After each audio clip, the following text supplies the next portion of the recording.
आजच्या important current अफेअरचे topic बघू आपण द हिंदूमधून. ट्रम्प्स ॲडमिनिस्ट्रेशनने काय केलं की नवीन बिल इंट्रोड्यूस केलेलं आहे. जे पण कंट्रीज रशियाकडून ऑइल इम्पोर्ट्स करतील त्यांच्यावर आता ते 500% किंवा त्याच्यापेक्षा जास्त टॅरिफ लावणार, ही गोष्ट लक्षात ठेवायची.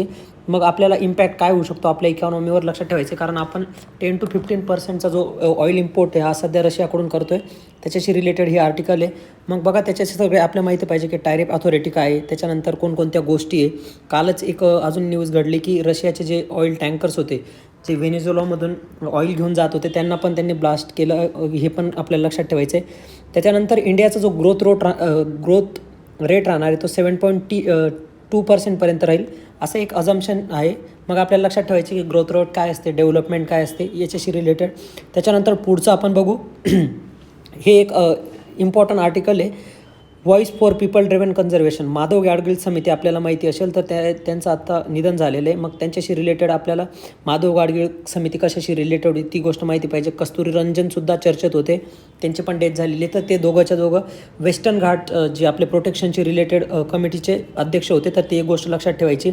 मग त्यांनी काय काय कामं केलेली आहे, नेचर कन्झर्वेशन झालं, निलगिरी बायोस्फिअर रिझर्व झालं, याच्याशी लक्षात. त्याच्यानंतर निलगिरी बायोस्फिअरचं आपण लोकेशनसुद्धा लक्षात ठेवायचं आहे. ऑलरेडी UPSC CEC 2022-21ला प्रश्न विचारला गेलेला आहे याच्यावर. त्याच्यानंतर पुढचं आपण बघायला गेलो, ठीक आहे, आपलं सोशल जस्टिस आणि प्रिलियमच्या अँगलने की ज्या आपल्या फॉलिक ॲसिडचे टॅबलेट असतात ज्याच्यापासून आपल्याला आयन भेटत असतं, त्याच्याशी रिलेटेड हे एक आर्टिकल आहे, तर ते पण लक्षात ठेवायचं आहे, अमोनियाशी रिलेटेड. त्याच्यानंतर इस्रोचे नेक्स्ट कोणकोणते बिग चॅलेंजेस आहे.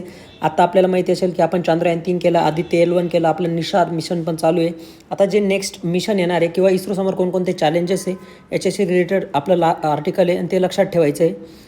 तर एवढ्या सगळ्या गोष्टी लक्षात ठेवायच्या आहे. त्याच्यानंतर बघा सेंट्रल स्टेटचं जे आपलं फायनान्शियल ट्रान्झॅक्शन येतं आपण जर बघायला गेलो पार्ट 12 ऑफ द इंडियन कॉन्स्टिट्यूशनमध्ये आपल्याला ह्या सगळ्या गोष्टी दिसतात. मग इथं शहर दिलेलं आहे मागचा, तेवढ्या गोष्टी आपल्याला लक्षात ठेवायच्या आहे. मग या रेव्हेन्यूचं कसं डिस्ट्रीब्युशन होतं, फायनान्स कमिशन काय, याचा रोल काय आहे, आपल्याला ह्या सगळ्या गोष्टी याच्याशी रिलेटेड चेक करायच्या आहे. बघा या आर्टिकलचे आपण PDF आपल्या टेलिग्रामवर देत असतो, त्याच्यामुळे आपण तिथूनसुद्धा याच्या नोट्स बनवू शकतो. धन्यवाद.